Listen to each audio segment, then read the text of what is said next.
नमस्कार, आप देख रहे हैं द मानस वॉइस पर विचारों का रण। मैं हूं आपका अपना पुनीत काशीवाला मिश्रा। साथियों, बंगाल चुनाव के बाद हिंसा और लोकतंत्र एवं न्याय की मांग, ये हमारा आज का विषय है साथियों। और इस विषय पर आज आपके सामने बंगाल चुनाव के बाद जो हिंसा हो रही है, लोकतंत्र की हत्या की जा रही है, इस विषय पर न्याय की मांग करते हुए ये वीडियो आप सभी बंगाल वासियों के लिए समर्पित है। यदि आप सभी दर्शकों ने अगर हमारे चैनल को अभी तक सब्सक्राइब नहीं किया है तो प्लीज मेरे चैनल को सब्सक्राइब कर लीजिए। आप सबके आशीर्वाद से मैं सदैव राष्ट्रवादी और सामाजिक मुद्दों को लेकर के आप सबके बीच में आता रहता हूं। साथियों, सबसे बड़ी बात यह है कि आज फिर एक ऐसे विषय पर मैं बात करने आया हूं जिसके बारे में पहले ही चेतावनी दी जा रही थी। बंगाल में चुनाव परिणाम के बाद तनाव बढ़ सकता है। आज सबसे बड़ा सवाल यह है कि क्या पश्चिम बंगाल लोकतांत्रिक बदलाव को शांतिपूर्ण स्वीकार कर पाएगा या फिर राजनीतिक हिंसा का दौर जारी रहेगा। भाजपा नेता शुभेंदु अधिकारी के करीबी सहयोगी चंद्रनाथ रथ जी की हत्या ने पूरे राज्य को झकझोर दिया है। मीडिया रिपोर्टों के अनुसार उन पर बेहद नजदीक से हमला किया गया। भाजपा इसे राजनीतिक प्रतिशोध बता रही है, जबकि टीएमसी इन आरोपों को खारिज कर रही है। अंतिम सच्चाई जांच एजेंसियों और अदालत के सामने आएगी, लेकिन जनता के मन में सवाल लगातार बढ़ रहा है। क्या पश्चिम बंगाल में विपक्षी नेताओं और कार्यकर्ताओं की सुरक्षा खतरे में है? क्या राजनीतिक कार्यकर्ताओं को डराने का माहौल बनाया जा रहा है? और क्या राज्य में निष्पक्ष जांच होनी चाहिए, चाहे आरोप किसी भी बड़े नेता तक क्यों न पहुंचे? दोस्तों, लोकतंत्र में सत्ता बदल सकती है, लेकिन कानून का राज नहीं बदलना चाहिए। अगर किसी मामले में किसी भी नेता का नाम सामने आता है तो संवैधानिक प्रक्रिया के तहत पूछताछ होना सामान्य बात है। यही लोकतंत्र की ताकत है ना। लेकिन आज जो सबसे बड़ी चिंता की बात है वह है लगातार सामने आती हिंसा, धमकी, टकराव की खबरें। भारत और भाजपा की ऐतिहासिक जीत के बाद राज्य में राजनीतिक दबाव साफ दिखाई दे रहा है। जनता ये देखना चाहती है कि क्या बंगाल शांति और लोकतंत्र के रास्ते पर चलेगा या फिर बदले की राजनीति हावी होगी। दोस्तों, हमें किसी भी प्रकार की हिंसा, नफरत या कानून को हाथ में लेने की मानसिकता का समर्थन नहीं करना चाहिए। लोकतंत्र में जवाब वोटों से दिया जाता है, गोलियों से नहीं साथियों। आज के इस विशेष कार्यक्रम में हम बात करेंगे चंद्रनाथ रथ हत्याकांड पर उठते सवाल, पोस्ट पोल हिंसा के आरोप, भाजपा की ऐतिहासिक जीत के राजनीतिक मायने, पीड़ित परिवारों की सुरक्षा और बंगाल में कानून व्यवस्था की स्थिति। तो बने रहिए हमारे साथ, क्योंकि आज का ये विश्लेषण सिर्फ राजनीतिक नहीं बल्कि लोकतंत्र और न्याय की लड़ाई पर आधारित है। साथियों, विचारों के रण में आप सभी का स्वागत है। पश्चिम बंगाल की राजनीति आज एक ऐसे मोड़ पर खड़ी है जहां लोकतंत्र, हिंसा, बदले की राजनीति और जनता का जनादेश सब एक साथ चर्चा के केंद्र में है। बंगाल की जनता ने जिस ऐतिहासिक चुनाव परिणाम के माध्यम से परिवर्तन का संदेश दिया, उसके बाद राज्य में जिस प्रकार की घटनाएं सामने आ रही हैं, उसने पूरे देश को चिंतित कर दिया है। भारतीय जनता पार्टी की ऐतिहासिक जीत के बाद लगातार हिंसा, धमकी, हमले और राजनीतिक टकराव की खबरें सामने आ रही हैं। भाजपा नेता शुभेंदु अधिकारी के करीबी सहयोगी चंद्रनाथ रथ की हत्या ने पूरे बंगाल को झकझोर दिया। मीडिया रिपोर्टों के अनुसार यह मामला बेहद सुनियोजित तरीके से किया गया। कई भाजपा नेताओं ने इसे राजनीतिक हिंसा बताया, जबकि तृणमूल कांग्रेस ने इन आरोपों को नकारते हुए निष्पक्ष जांच की मांग की है। लेकिन सवाल उठता है कि क्या बंगाल में लोकतंत्र केवल चुनाव तक सीमित रह गया है? क्या विपक्ष की आवाज दबाने के लिए हिंसा का सहारा लिया जा रहा है? क्या जनता के जनादेश को सहजता से स्वीकार नहीं किया जा रहा है? और सबसे बड़ा सवाल साथियों, अगर किसी बड़े राजनीतिक नेता का नाम आरोपों में सामने आता है तो क्या निष्पक्ष पूछताछ नहीं होनी चाहिए? आज हम इन्हीं मुद्दों पर बात करेंगे, तथ्यों के साथ, संवैधानिक दायरे में रह करके और लोकतंत्र की मर्यादा को ध्यान में रखते हुए। साथियों, पश्चिम बंगाल लंबे समय से राजनीतिक हिंसा और टकराव की राजनीति के लिए चर्चा में रहा है, लेकिन इस बार जनता ने एक बड़ा फैसला दिया। भारतीय जनता पार्टी की हिंसा और टकराव की राजनीति के लिए चर्चा में रहा है, लेकिन इस बार जनता ने एक बड़ा फैसला दिया। भारतीय जनता पार्टी की ऐतिहासिक जीत ने यह साफ संकेत दिया कि जनता बदलाव चाहती थी। यह केवल एक चुनावी जीत नहीं थी, यह उस जनता की आवाज थी जो वर्षों से राजनीतिक हिंसा, भ्रष्टाचार, कटमनी, सिंडिकेट और भय की राजनीति से परेशान बताई जा रही थी। बंगाल की जनता ने लोकतंत्र को ध्यान में रखते हुए लोकतांत्रिक तरीके से मतदान किया। उन्होंने अपने मताधिकार का प्रयोग किया।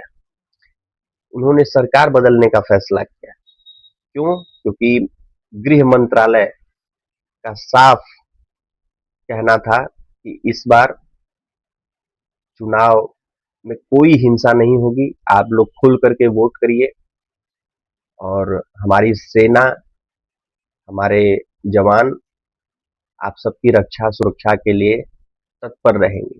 इसका कारण रहा कि 93% वोट मतदान हुआ बंगाल में। लेकिन सबसे बड़ी बात यह है कि लोकतंत्र की असली परीक्षा चुनाव परिणाम के तो बाद होती है। क्या सत्ता में रही पार्टी जनता के फैसलों को सम्मान पूर्वक स्वीकार करती है? अन्य राज्यों में तो हम लोगों ने देखा कि हर हो रहा है, सब स्वीकार कर रहा है, औपचारिक जो भी है, बल्कि विजय के बाद विपक्षी पार्टी दूसरी पार्टी को बधाई भी देती है।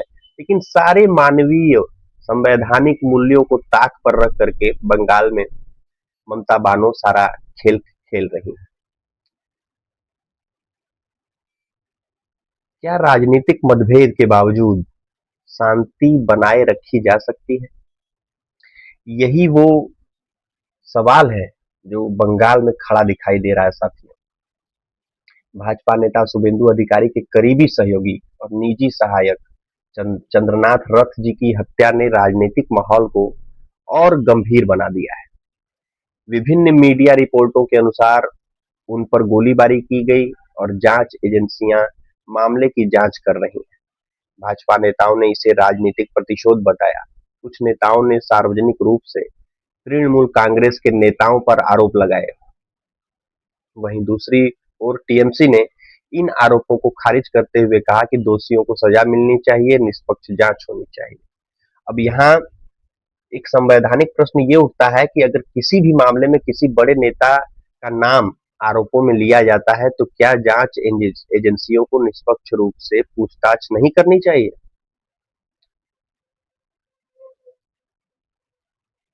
जिहादी अभिषेक ने खुलेआम धमकी दी। खुलेआम धमकी देने का काम किया तो क्या उसकी जांच नहीं होनी चाहिए? अगर विपक्षी नेताओं से पूछताछ हो सकती है, अगर छोटे कार्यकर्ताओं को गिरफ्तार किया जा सकता है, तो फिर किसी भी बड़े नेता से निष्पक्ष जांच के तहत सवाल पूछने में हिचक क्यों होनी चाहिए? देश की जनता केवल एक चीज चाहती है, निष्पक्ष जांच। न किसी को राजनीतिक संरक्षण मिले, न किसी निर्दोष को फंसाया जाए। दोस्तों, बंगाल की राजनीति का सबसे भयावह और भावनात्मक पक्ष रहा जब एक डॉक्टर बेटी की मां को भाजपा ने चुनाव मैदान में उतारा, जिसकी बेटी के साथ कथित रूप से दरिंदगी और हत्या की घटना ने पूरे देश को झकझोर दिया था। उस मां की जीत केवल एक चुनावी जीत नहीं थी, वह बंगाल की जनता का भावनात्मक संदेश था। वह न्याय की मांग थी, वह उन परिवारों की आवाज थी जो खुद को असुरक्षित महसूस करते हैं। बताया जा रहा है कि उन्होंने भारी मतों से जीत दर्ज की, लगभग 28,000 वोटों से। यह केवल राजनीतिक आंकड़ा नहीं था साथियों, यह जनता का आक्रोश और संवेदना दोनों था। लेकिन चुनाव के बाद उनके घर के आसपास हिंसा, बमबाजी जैसी खबरों ने लोगों को और डरा दिया है। कई मीडिया रिपोर्टों में हिंसक घटनाओं और मौतों का उल्लेख किया गया है। हालांकि इन सभी मामलों की आधिकारिक जांच चल रही है और अंतिम सत्य जांच के बाद ही स्पष्ट होगा। लेकिन एक बात साफ है किसी भी लोकतंत्र में डर और हिंसा की कोई जगह नहीं हो सकती। या किसी पीड़ित परिवार को भी राजनैतिक प्रतिशोध का सामना करना पड़े तो यह बेहद गंभीर चिंता का विषय है साथियों। आज सबसे बड़ा आरोप यही लग रहा है कि बंगाल में राजनीतिक बदले की भावना से कार्रवाई हो रही है।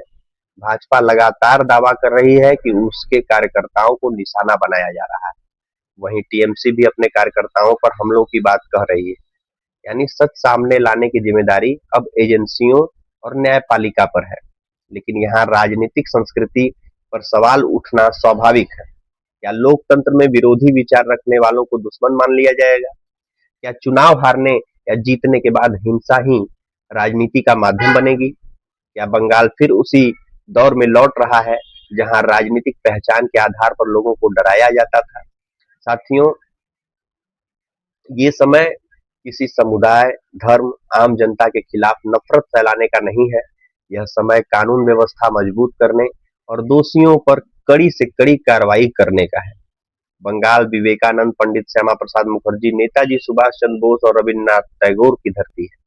यह विचारों की भूमि रही है, हिंसा की नहीं। कुछ राजनीतिक भाषणों और सोशल मीडिया पोस्ट में बेहद उत्तेजक भाषा इस्तेमाल की जा रही है।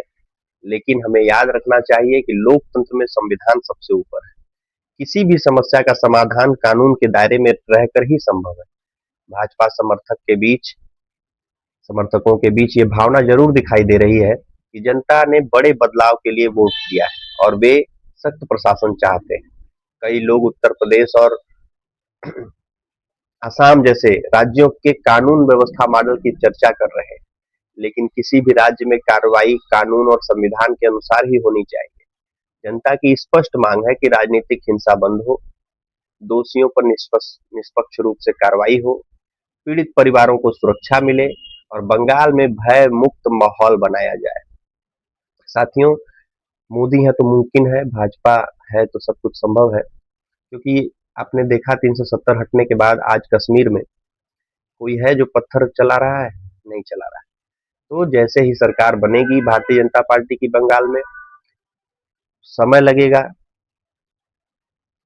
क्योंकि एकदम ममता बानो ने बंगाल को नर्क बना दिया था और उस नर्क को स्वर्ग बनाने में समय लगेगा साथियों। राजनीतिक विश्लेषकों का मानना है कि इस चुनाव ने बंगाल में एक नए राजनीतिक युग की शुरुआत कर दी। भाजपा इसे परिवर्तन का जनादेश बता रही है, जबकि टीएमसी चुनावी प्रक्रिया पर ही सवाल उठा रही है। भाजपा की ऐतिहासिक जीत ने निश्चित रूप से बंगाल की राजनीति की दिशा बदल दी है। लंबे समय तक सत्ता में रहने के बाद तृणमूल कांग्रेस को जनता ने बड़ा झटका दिया है।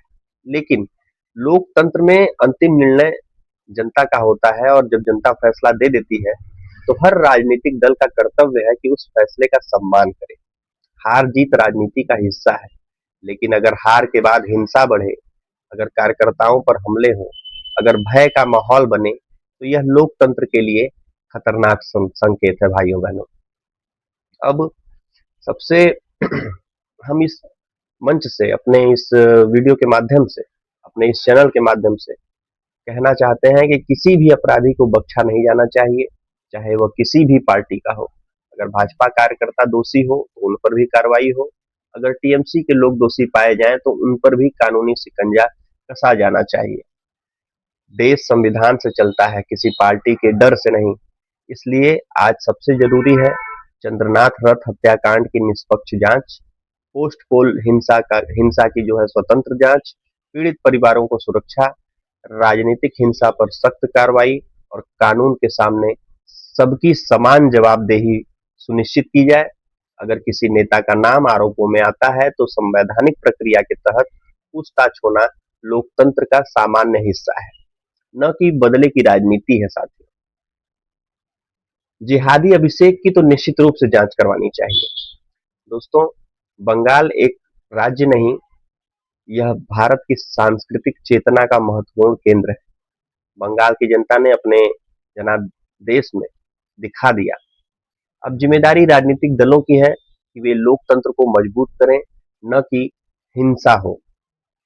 हमारी अपील है आप सभी से, कृपया शांति बनाए रखें। खास तौर से हमारे बंगाल वासियों से मेरा यही निवेदन है।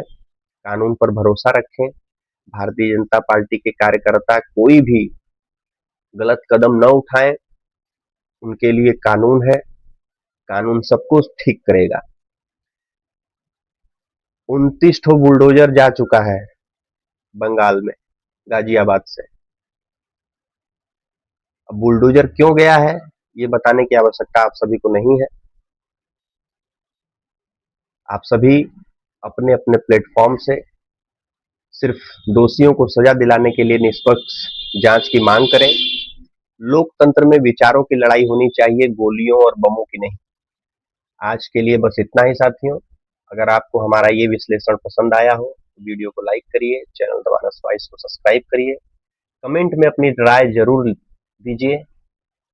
मैं आपसे विदा लेता हूं। जय हिंद, वंदे मातरम।